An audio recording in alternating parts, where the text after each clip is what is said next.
오늘의 사연 시작합니다. 안녕하세요. 저는 40대 후반의 싱글 직장 남성이고 IT 쪽의 작은 기업을 이끌고 있습니다. 이 일을 하면서 현재의 연인을 만났는데 그 이야기를 해볼까 합니다. 그녀는 제 초라한 사무실에 최초로 입사한 직원이었죠. 창업 초기에 종일 저와 그녀가 단 둘이서 일을 했고 당시에는 일거리가 많지도 않았기에 서로 노닥거리며 하루를 보내는 일이 많았습니다. 점심에 뭐 시켜 먹을까? 차라리 도시락을 싸서 다니자. 이번 달에 월급을 조금 늘려서 줘도 되겠냐?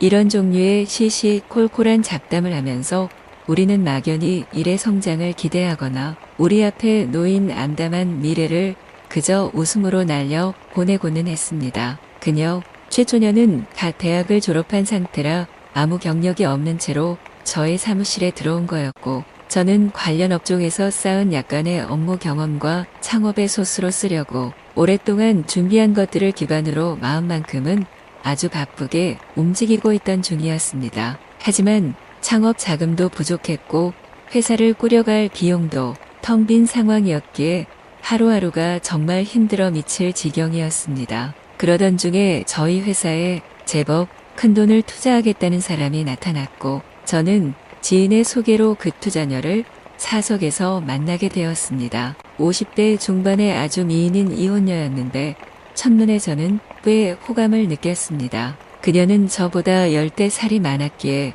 저는 최대한 저자세로 그녀의 비위를 맞춰주며 비즈니스에 대해 이야기를 했습니다. 사무실과 저녁의 식사 자리에서 투자녀와의 만남을 이어가면서 저와 투자녀는 점점 무르익어가는 호감과 서로에 대한 관심을 슬며시 표출하며 야릇한 즐거움에 휩싸였습니다. 그리고 그녀의 투자가 성사되자 저는 아주 살았다는 기분이 들면서 이제는 어느 정도는 심적인 여유를 가지고 일에 매진해 볼 수 있겠다는 생각을 가졌습니다. 그리고 이후로도 투자녀와 자주 만남을 가졌고 업무적인 것 외에도 개인적인 이야기를 많이 나누면서 인간적인 친분도 쌓아갔습니다. 그리고 동시에 우리는 자연스레 연인 사이로 발전이 되었습니다. 투자녀는 자신의 집으로 저를 초대해서 비싸고 좋은 술들을 대접해 주었으며 전문가가 만들어 놓고 간 화려하고 귀한 음식들을 베풀었습니다. 그리고 그날 저는 그녀의 침실에서 그녀와 달콤하고 꿈 같은 시간을 보냈습니다. 당시에 투자녀는 시내에서 술집 여러 곳을 운영하고 있었고 돈도 제법 있었기에 여기저기에 투자를 많이 하면서 돈을 불려나가고 있었습니다. 일찌감치 돈복이 있어서였던지 술집을 운영했던 그녀 아버지의 재산을 다 이어받아서 자신이 꾸려가고 있었고 전 남편 역시도 비슷한 부류여서 돈에서만큼은 그녀에게 무한한 자유를 안겨주고는 결혼 몇 년 후에 이혼했다고 합니다. 그렇게 투자녀는 젊어서부터 누리는 모든 것의 스케일이 남다르게 살아왔고 작년이 된 지금은 그 정점에 올라서 있는 상황이었습니다. 저는 그녀가 돈이 많은 돌싱녀란 점이 너무 마음에 들었고 절대 저보다 10대 살 연상으로 보이지 않는 점도 너무 좋았습니다. 아직 너무 아름다웠고 우아했으며 제 나이 또래의 여자들은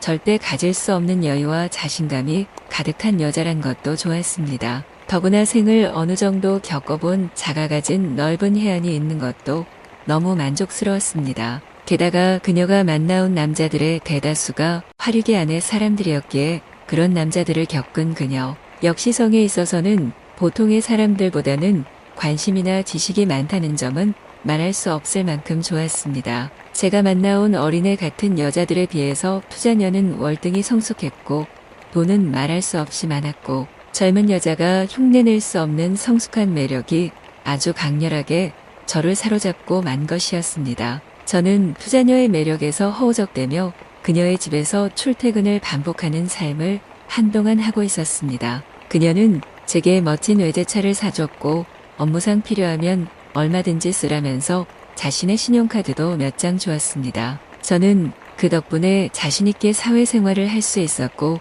그 자신감 덕분인지 사람들을 만나는 것에서 탄력을 받기 시작하면서 사업이 점점 활기를 띠기 시작했습니다. 그 무렵 저는 사원 공채 광고를 내고는 직원을 10여 명을 더 뽑았고 사무실도 조금 큰 곳으로 옮겼습니다. 불과 한 달 안에 모든 일이 다 진행되었고 저는 급격히 다른 사람이 되어갔습니다. 저에게 큰 물주가 된 투자녀와는 뜨거운 밤을 한없이 보내면서 저는 점점 사회의 중심으로 들어가고 있는 것을 강렬히 느꼈습니다. 그러던 어느 날 최초녀는 어쩐 일인지 많이 울면서 조용히 제게 사직서를 내밀었습니다. 저는 별 반응 없이 그러라고 했고 그녀는 조금 서운한 얼굴로 짐을 싸더니 이튿날부터 사무실에 나타나지 않았습니다. 저는 계속 투자녀와 불타는 만남을 지속하며 그녀의 비위 맞추기에 연연하고 있었고 회사는 계속되는 그녀의 2중 3중의 투자금으로 승승장구하기 시작했습니다. 투자녀가 다른 투자자들을 직접 물색해서 회사로 데려오기도 했고 저의 사업에 진심인 듯이 계속 영향력을 행사하고 있었고요. 하지만 그 모든 것은 오래 가지 못했습니다. 어느 순간부터 도미노가 쓰러지듯이 상황이 쓸려가더니 결국은 모든 것이 하나도 남지 않는 상태로 남아버리고 만 것이었지요. 투자녀와도 결국은 사소한 말싸움이 큰 화근이 되어서 심하게 싸우고 헤어졌습니다. 그리고 저는 처음에 빈손으로 사무실 하나를 겨우 얻어서 일을 시작하던 때와 다름없는 상황이 되어서 그 옛날 막막하고 두려움 속에서 신락 같은 희망을 안고 하루를 보내던 그 시절로 돌아가 있었습니다. 초기 멤버였던 유일한 그 직원, 늘 제게 점심 뭐 먹을지를 묻던 최초녀가 문득 떠올랐습니다.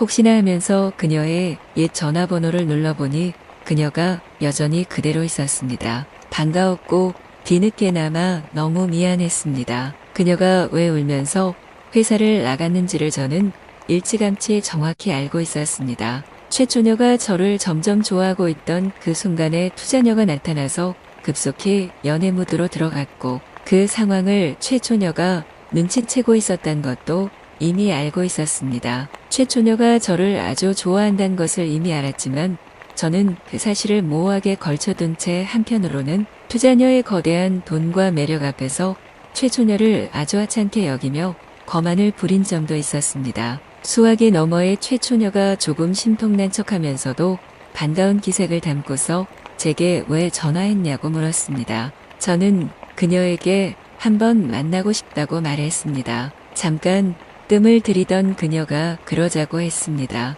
그리고 작고 초라한 사무실로 최초녀가 찾아왔고 다시 같이 일을 시작했으며 그 얼마 후부터 저는 그녀와 함께 살기 시작했고 지금은 7년째 사실혼 결혼을 이어가고 있습니다. 그녀는 자신에 대한 관심은 애초에 없었냐고 밤에 거사가 끝난 후에 은근히 묻기도 합니다. 자신은 처음 만났을 때부터 저에 대한 호감으로 이미 열병을 앓고 있었던 거였죠. 저도 가만 생각해보니 서서히 최초녀에 대한 감정이 생기려던 즈음에 투자녀가 나타나서 그쪽으로 열정이 옮겨간 것 같다는 생각도 들었습니다. 그러니까 저는 조강지처를 버리고 바람 피우다가 쫄딱 망하고 다시 조강지처에게 돌아온 꼴이지요.